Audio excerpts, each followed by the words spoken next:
Most of the citizens felt that the urban sprawl was taking away or challenging or affecting their lifestyle, so they voted in a 4,000 acre preserve, which we now call the Greenbelt. I'm Carl Pong's resident, farmer, business owner. We grow plants for landscape use. My wife and I moved to the Greenbelt we bought the property in 1998. We grow avocados, and it helps offset the cost of the water. I became aware of policy changes overnight during the last recession, 2006, 7, 8. Our water bill on one piece of property went from $300 to $2,600 overnight. In talking to the neighbors who had similar frustrations to mine, the feedback I got was, well, there's nothing we can do. The city runs the board. You know, they run the elections. The canal does whatever they want. Felt like if we don't do something, our lifestyle is going to change dramatically, and we have to stand up for our water rights, our property rights. We need to preserve, promote, and protect the Greenbelt to the best of our ability, to leave it for future generations. And for Riverside, the Greenbelt is key because it provides us a unique opportunity to grow not only plants that beautify people's land and property, but also fruit, oranges, lemons, grapefruits, avocados, grapes, I mean, you name it. Having neighbors band together to help one another, but also to voice the value of the Greenbelt to council members, even council members that don't represent us. Because if the majority of council hears from people in the Greenbelt, they're gonna know we have a voice. And that voice means something. And that voice means that people are willing to step up. And then people need to step up and not just leave it to somebody else to do. I'm Brian Griffith. I work out here, pick the fruit, I get the fruit prepared for the market, and then we go and sell it all over Southern California. My name is Patricia Schulte. I live in the Greenbelt, and I've been here 68 years, and I farm 10 acres of oranges, avocados, and persimmons. For instance, we would not be growing avocados if we didn't have shares of Gage Canal water, just simply because you can't produce avocados on the city water prices. By the city taking away the shares for the property, each property, there's no reason for a person to grow crops of any sort and keep it kind of a greenbelt area if they can't grow crops without the water. The city of Riverside shouldn't be too much greedy. The water is the key. It's the biggest issue in this area, and the biggest plus in this area is the Gage Canal water. We get water from the Gage Canal, and we get water 4 days a month, 2 early in the month and 2 later in the month. And so the trees get water 24 hours and twice a month. We have to keep the water affordable. We have to keep the water flowing. Water policy says you have to put water to beneficial use. Now, beneficial is really a broad word, right? Beneficial to whom, for what? And I guess that's where the conflict is, right? Some people want more houses, others want more open space. I want to drive the point home. We talked about oranges going out. When the water is gone, there is no way to export anything here. That kind of brought a lot of people together, to be honest, because a lot of people have orange groves and stuff that are very fragile and that do require a lot of water. If you can't grow food, if you can't grow citrus, the money goes out and you're frozen with no options. So when you say buffer, you mean food specific, food, right? Food availability. We would be in a food desert, yeah, with regards to not having anything here that's local. At least for us, we have some produce and some other poultry items and things like that are here local, that we're not as dependent upon freeways to get here. That's really important to keep around for any future problems that we may have with transportation or pandemics or anything, to where we have some food buffer. We can take this moment to really learn something from this lesson that was presented to us.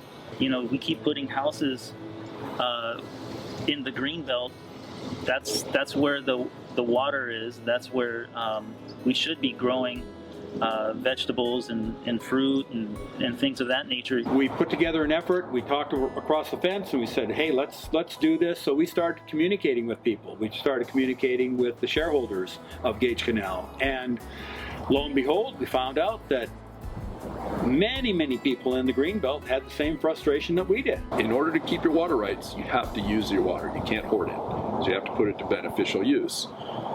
So we have to find commodities here that we can use the water in perpetuity. It would be great if some of these fallow lands in the Greenbelt would come back. People would take those properties on. These are people that really care about a sustainable area. And one of the things that's been important to me is working on sustainable projects.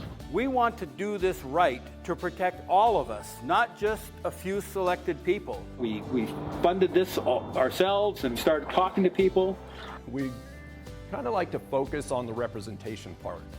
You know, we have a city, we have councilmen, we have public utilities that have board members, and they have interests and they have needs. The residents of the Greenbelt need to step up. They need to become involved in Engage Riverside and whatever they can offer. You know, it might be something as simple as making a telephone call. It might be something as simple as talking to your neighbor and getting to know one another. And therefore, as a voice, we can go before the people that are making decisions about the Greenbelt and say, we want to be heard. We're not going to just stand by and let you bulldoze our Greenbelt, put up warehouses, put up tract homes. Get out of your backyard and meet your neighbor, talk to your neighbor, see what your neighbor's doing. That's why Engage is so important, because we can't do it as individuals. We have to do it as an organization where people can come together and say, you know what, I'm part of this EngageRiverside.org, and we can communicate with one another. We can understand what's needed to facilitate change. As property values rise and our resources become more expensive, it's harder and harder to farm. And so it's important that we understand really what it means to be a farmer, to work on building our community so we can have more representation, as well as to find that funding and that support either from the state, from federal, or from the city, and coming together in order to make sure that farming is still something that is available for people in the future.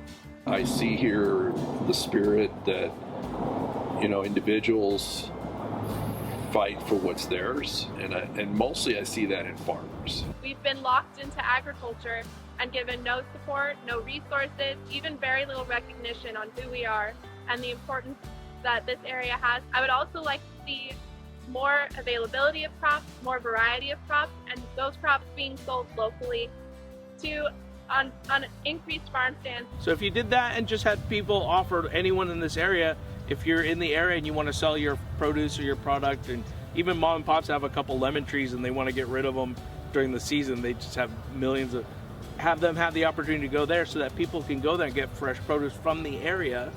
That would be awesome. Through our collective effort, we can continue to be a strong voice for the future food, the future health, and the future recreation of the people in our area. That's something that we need continued support from our members as well as from the community to bring and entice those new farmers that are just getting started and give them the resources they need to jump that barrier to entry and get started, and give us as a community what we would get back is an amazing, wonderful variety of crops that we may never have dreamed of or not available in our grocery stores here. Things like dragon fruit, unique mushrooms that are amazing for your cognitive function and absolutely fantastic for your health.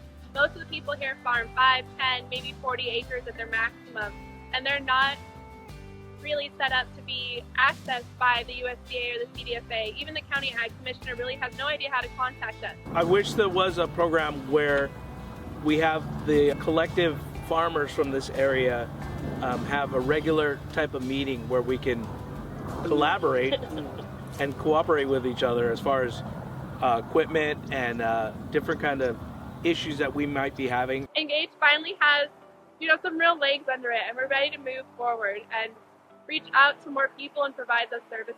So I encourage you all to get involved, reach out online, come to some of the meetups, some of the events. Engage Riverside has currently set up an online platform that is open for membership for farmers, people who support agriculture as well as consumers of local agriculture, or anyone who's interested in what we have to do. We are keeping in contact with every agency, ready to let our farmers know so they can be prepared and avoid a crop disaster like we had last year. On that page, you can find a farm share page where you can come and talk to your neighbors, specifically for our members and those in our area, and talk about resources, plans, things for the future. We also have a calendar with important dates for our board meetings as well as city council meetings that are going to affect agriculture. We do keep tabs on all of the CDFA, USDA, and SDA, as well as the Farm Service of America. The success of En-Gage, I think, depends on the residents' participation. We're open to anyone who is looking to support or get involved. En-Gage will succeed if the residents speak up and become part of the solutions. We are currently accepting donations. And help us build a Riverside community that stays green, that is beautiful for future generations, and that grows all the things you want to eat. We're proud and we're ready to be here for agriculture in Riverside and really for Southern California as a whole.